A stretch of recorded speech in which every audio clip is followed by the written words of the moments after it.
Welcome back to the deep dive, where we take those overwhelming stacks of research articles and expert notes, and we really boil them down. We do. We turn it all into the clearest, most actionable insights you need to get well-informed and fast. I'm your host, and with me, as always, is the brilliant mind who helps us navigate, well, the complexity of human behavior and wellness. It's always a pleasure to dive in, and today we are tackling let's be honest, a universal struggle. A very universal struggle. But we're not talking about those perfectly portioned, highly aesthetic meals you see all over social media. Right. We're talking about that moment. The lights dim, your guard drops, and suddenly you look down at the bag of something crunchy or sweet, and you realize you have absolutely no recollection of eating the last quarter of it. The famous zombie hand reaching into the snack cabinet. Exactly. It's the Achilles heel of modern adulting, isn't it? It really is. You spend all day making these good choices. You hit your meeting targets, you remember to pick up the dry cleaning, you reply to every single email, right, and then you sit down for just 5 minutes of relaxation. Then your brain just checks out. Completely. It just defaults to the quickest, easiest moment of comfort it can find. That's it. I mean, think about it. We're all trying to balance work, family, self-improvement, and just staying sane. Right. And when we're running on a low battery, food becomes the most accessible, high-reward coping mechanism available. It's quick, it's easy. And it guarantees a momentary hit of dopamine. It just works. And that is exactly why this deep dive is so necessary. We've pulled some really excellent source material focusing specifically on strategies for moving away from mindless eating and toward a more mindful way of living. But here's the critical thing, and the research is so clear on this. There's a caveat. What's that? We are not striving for perfection. We are not aiming for, Zen-like eating 24/7. That's not the goal. So our mission today is simple, but it feels transformative. I think so. We're going to use these expert sources as a kind of shortcut to understanding the why behind your habits. The why. Exactly. We want to give you that valuable insight into why you might be defaulting to mindless eating, and maybe more importantly, the 3 key diagnostic questions you need to ask yourself, like right now, to pivot that behavior. So you're turning it from a frustrating failure into something useful. Into actionable, useful data. That's the whole game. That reframing it's everything. It's time to stop beating yourself up about the late night snack or, the 3 p.m. office candy raid. Yes. Instead, we're teaching you how to view that behavior as a coded message, a clue your body or your mind is desperately trying to give you about some kind of unmet need. And that shift in perspective, that right there is the first and probably the most powerful step toward any kind of sustainable change. Because if you don't understand the message... I can't fix the root cause. You'll just keep treating the symptom over and over again. Okay, let's unpack this and start with a basic definition.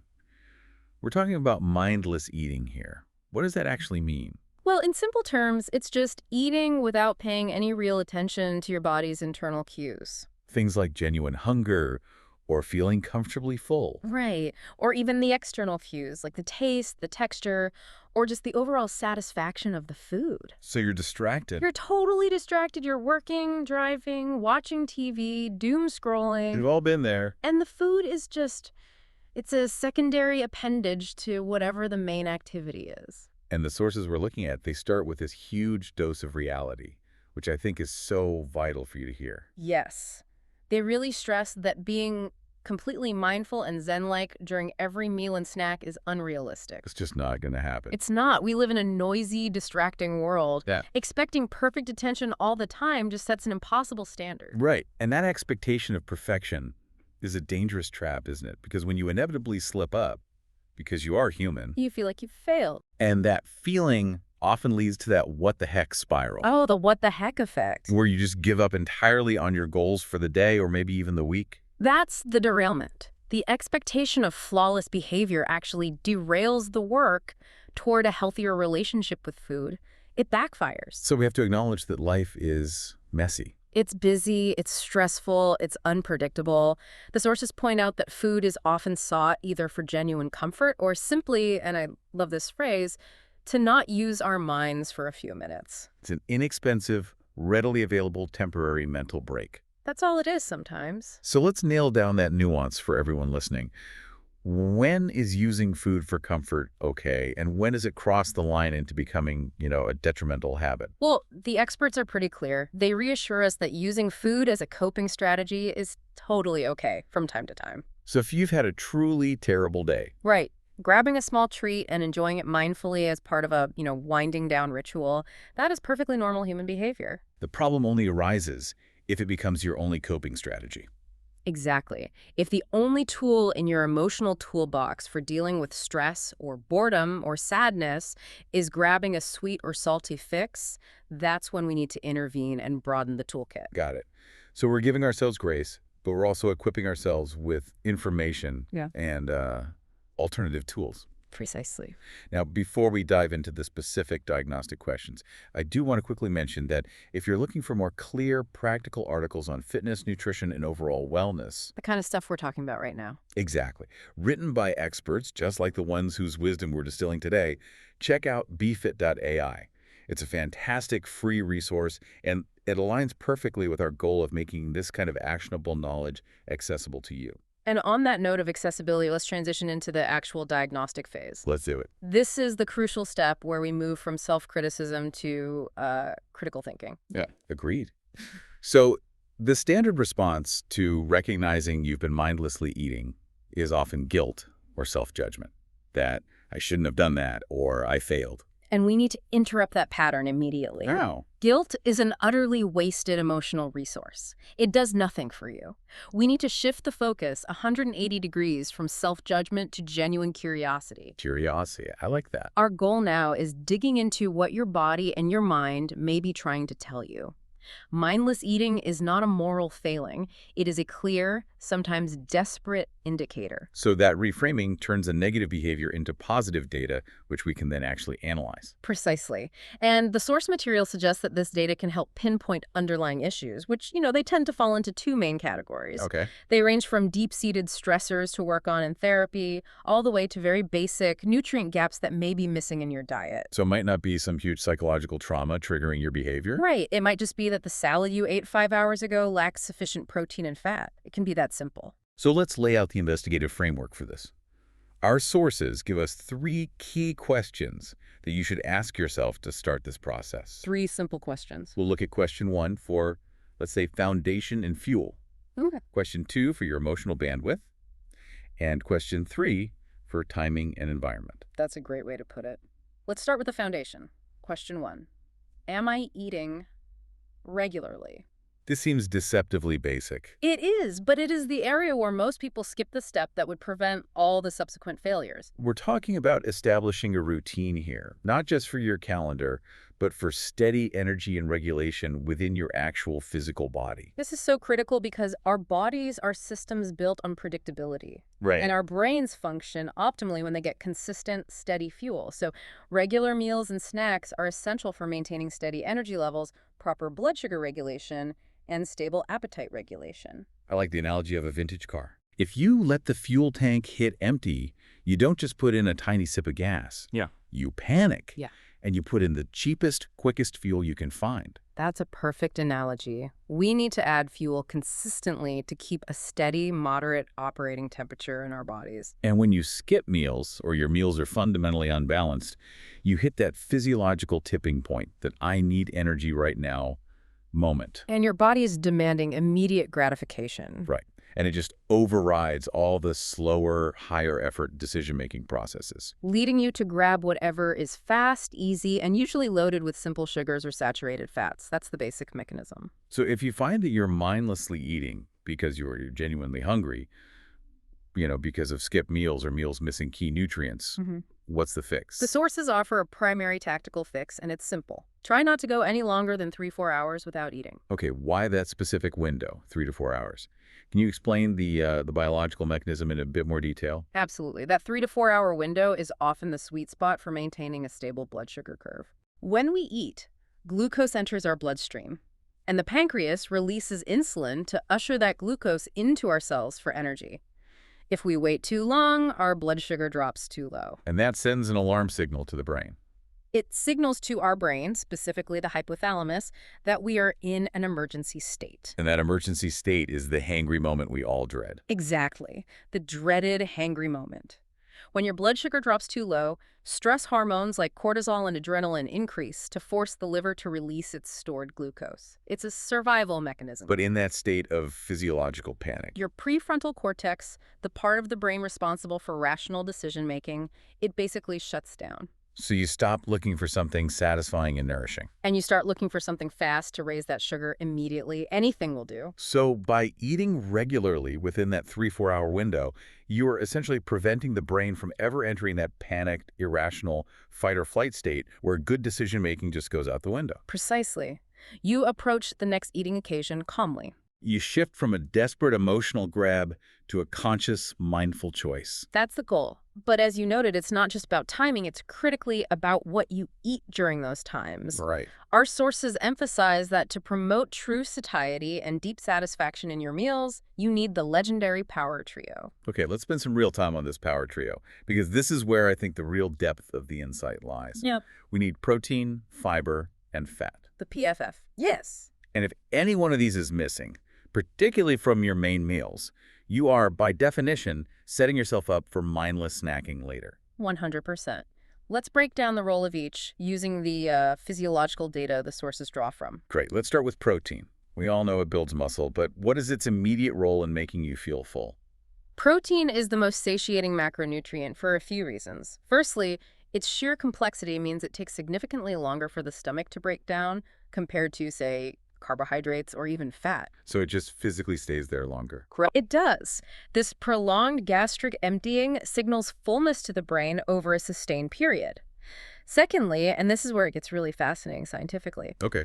when protein and fat reach the small intestine, they trigger the release of specific satiety hormones, primarily one called cholecystokinin, or CCK. So CCK is essentially the stop eating now signal. It's a major one, yeah. It signals to the brain that the meal has arrived and digestion is underway. And the source gives some excellent examples here. We're talking about eggs, chicken, fish, Greek yogurt, string cheese, tofu. All great sources. If your lunch is purely simple carbohydrates, you get a quick energy spike, sure, but no long-term satiety signal. Which leads to a quick crash and a desperate hunt for more fuel an hour later. You've got it. That's a great physiological explanation. Okay. Next up is fat.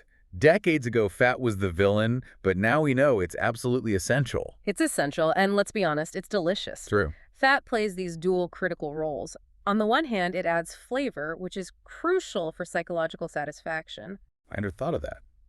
If your food tastes bland, Your brain is never truly satisfied, no matter how full your stomach feels. On the other hand, physiologically, fat dramatically slows down the rate of gastric emptying, even more effectively than protein. so fat acts like a dam, slowing the release of everything else into your system. Exactly. It's a perfect way to think about it. This prolonged digestion time means your nutrient delivery is steady, which helps maintain that stable blood sugar curve we just talked about. So when you combine fat and protein, You maximize that CCK release and you stabilize your energy for hours. The recommended sources here are healthy fats like nut butter, avocado, seeds, whole nuts, and olive oil. just using some olive oil on your veggies or adding a quarter of an avocado to your sandwich elevates the meal. It elevates it from diet food to truly sustaining and satisfying nourishment. It's a game changer. And finally, fiber. This is often the unsung hero, right? It might not be as glamorous as protein or fat, but its function is absolutely essential for long-term satisfaction. Fiber is truly multifunctional. It comes in two forms, soluble and insoluble. Okay. Insoluble fiber adds physical bulk, which literally fills your stomach and provides that physical sense of fullness, Okay, so that's just volume. pretty much. But soluble fiber is the true workhorse. It acts like a viscous gel or a sponge in your digestive tract. A sponge, what does the gel do? It captures and slows down the absorption of sugars and other nutrients.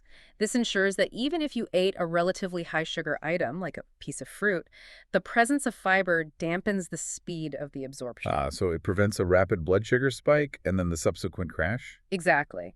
And this mechanism is key for sustained energy and, crucially, for your gut health. The source specifically points to veggies, fruits, and complex whole grains like pasta, rice, quinoa, and beans.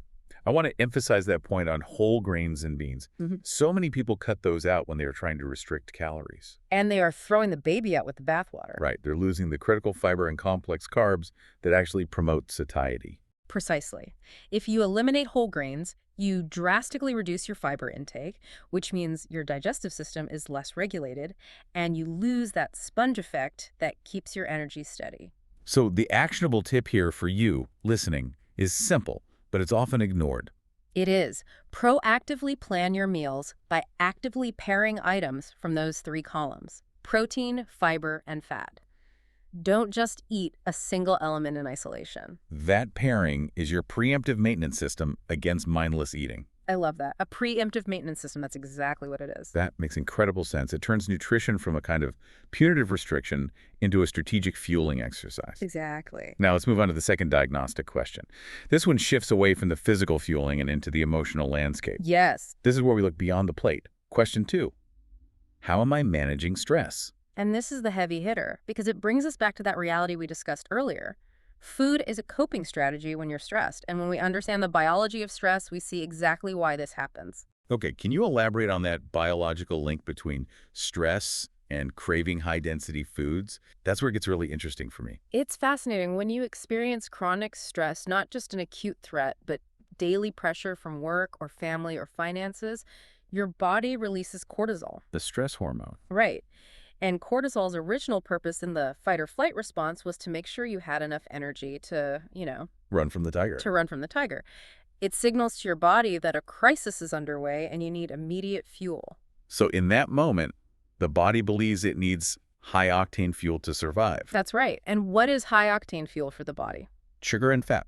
The quickest, most calorie-dense sources available. So chronically elevated cortisol levels actually increase your physical craving for these highly palatable foods that are rich in sugar and fat. So it's a hormonal directive. It's not just a failure of willpower. Not at all. And what's more, chronic stress redirects energy away from your digestion, meaning your body is less efficient at processing food, which makes that craving for quick fuel even stronger. So if your mindless eating behavior coincides perfectly with a crazy deadline week at work or a period of family turmoil, you know you're probably using food to regulate emotion, not necessarily to fuel the body.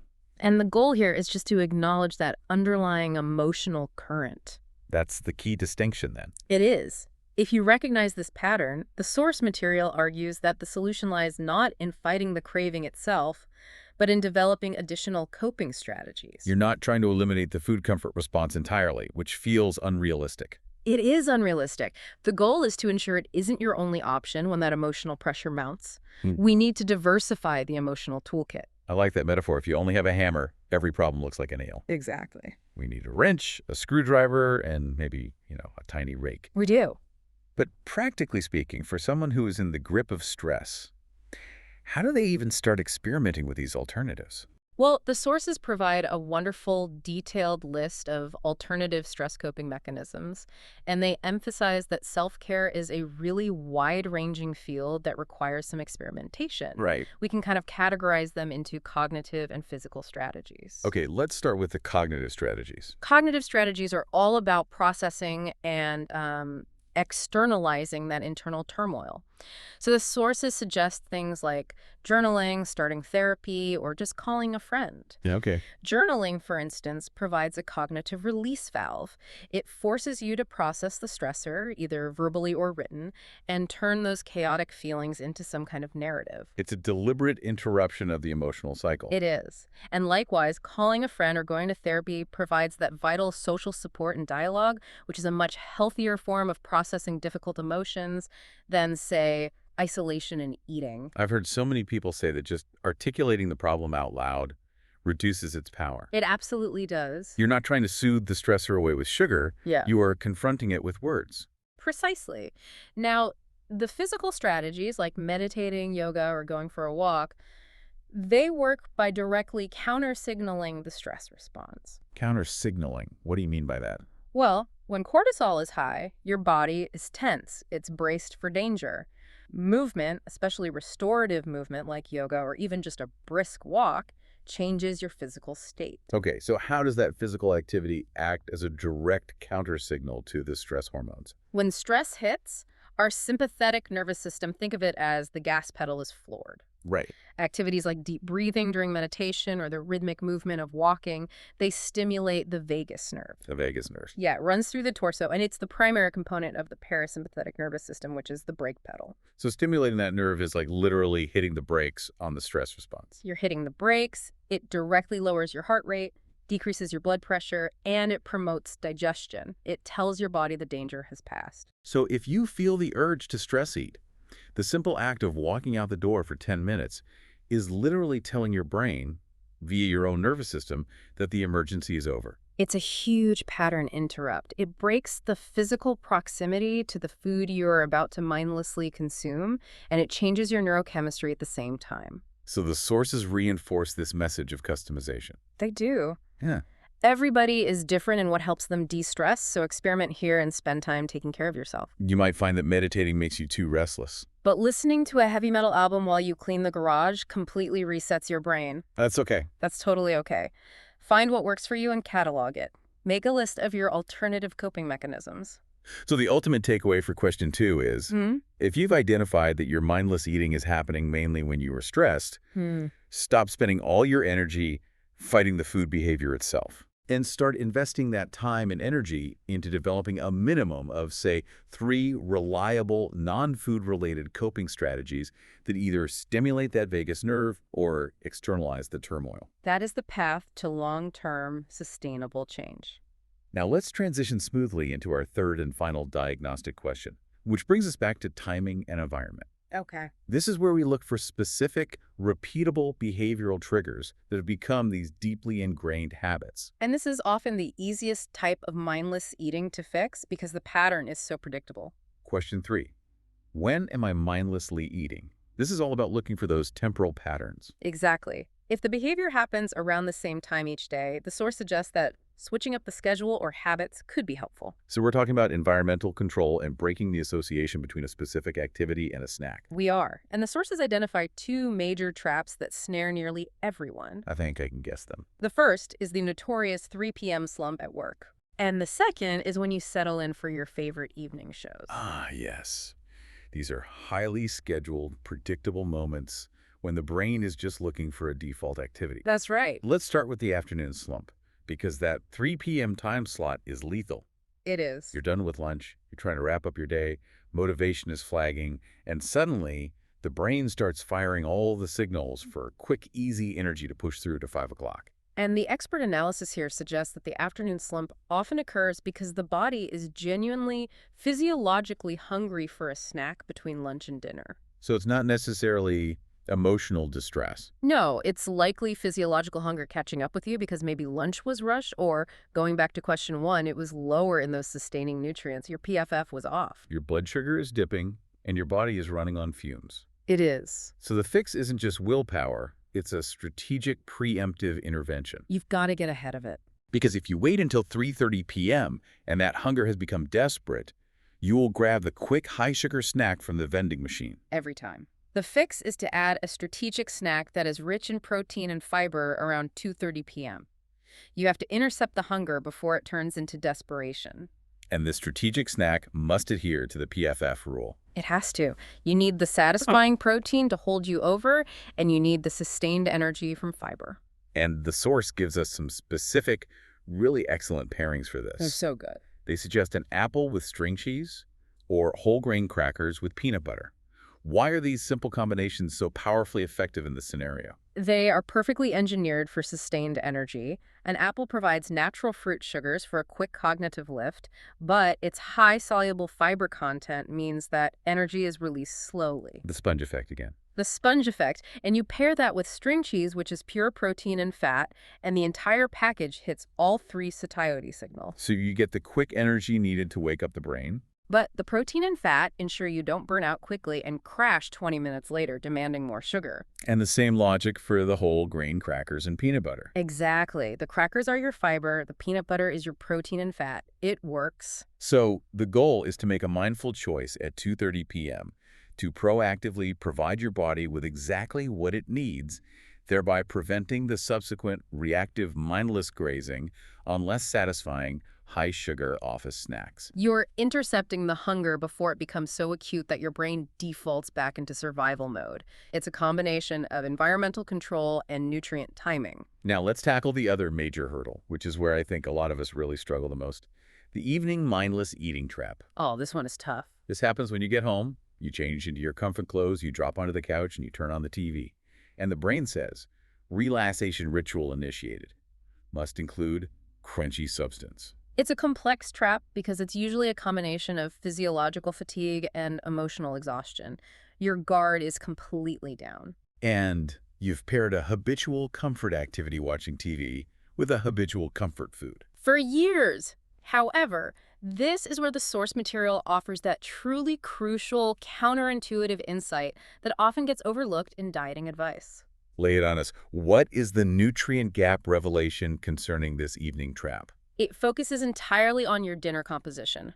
The experts stress that dinner must be deeply satisfying, which means including protein, veggies, and critically, a carb. A carb. This might sound intuitive, but this is the part that often gets messed up by well-meaning dieting efforts, isn't it? It's where it all goes wrong. I know this story. People try to be good by cutting back on carbohydrates in the evening. Right. They might have a lean chicken breast and some steamed broccoli, thinking they're optimizing their weight loss or body composition goals by avoiding heavy foods before bed. And that is exactly the problem highlighted by the source's clinical experience. The source material notes this specific finding, and I want you to really hear this. Skimping on carbs during dinner is a huge cause for mindless evening eating in a lot of my clients. Wow, that is a significant finding because it completely flips the common narrative. It really does. So let's break down the compelling rationale. Why does the body demand that carb later in the evening if you skimp on it at dinner? Okay, because your body needs carbs for several crucial metabolic functions, especially as you wind down for the day. It's not just about raw energy. No. Carbohydrates are the body's preferred source of energy for high-level functions, sure, but they are also essential for regulating hormones and facilitating proper brain function, specifically the production of serotonin. Serotonin being the feel-good neurotransmitter. That's right. Serotonin is primarily produced in your gut, and its precursor, tryptophan, is absorbed and crosses the blood-brain barrier much more effectively when insulin is present. And eating carbohydrates stimulates insulin release. You've got it. So eating complex carbs at dinner ensures a steady production of serotonin. And serotonin is a calming neurotransmitter. It helps you feel relaxed, and it signals metabolic safety, which is essential for initiating sleep and relaxation. So if you deny your body this essential function at dinner, say you only have that lean protein and a non-starchy vegetable, the body registers a critical physiological and psychological deficit. It does. It hasn't gotten the signal to calm down. And that deficit just waits to pop up later. Exactly. It registers a deficit, and since you're no longer distracted by the daytime demands, that craving manifests fully in the relaxed, unguarded environment of your living room. Your body's going to crave what it's missing. And it specifically needs those carbs to feel metabolically satisfied and relaxed for the rest of the evening. That craving will then lead you to highly processed snacks like chips, cookies, or ice cream, Which are essentially concentrated, simple carbohydrates. that gives a massive but very short-lived serotonin hit. That is a phenomenal insight. So the solution to stopping the 9 p.m. chip crunch isn't avoiding the carb at dinner. No. It's making sure you consume a satisfying, complex, carb-like rice, quinoa potatoes, or whole wheat pasta alongside your protein and vegetables at 6 p.m. It's preemptive satisfaction and relaxation. Eating a fully balanced dinner is the single best defense against mindless snacking because you have physically and chemically met your body's need for both fuel and relaxation. But let's say the physical hunger is managed, you had a perfectly balanced dinner, but the habit remains. You're full, but your hand still goes out of habit when the show starts because you've paired TV with food for a decade. Yes. That's where the final piece of this section comes in, the routine switch. This is all about addressing the environmental trigger and the learned behavior.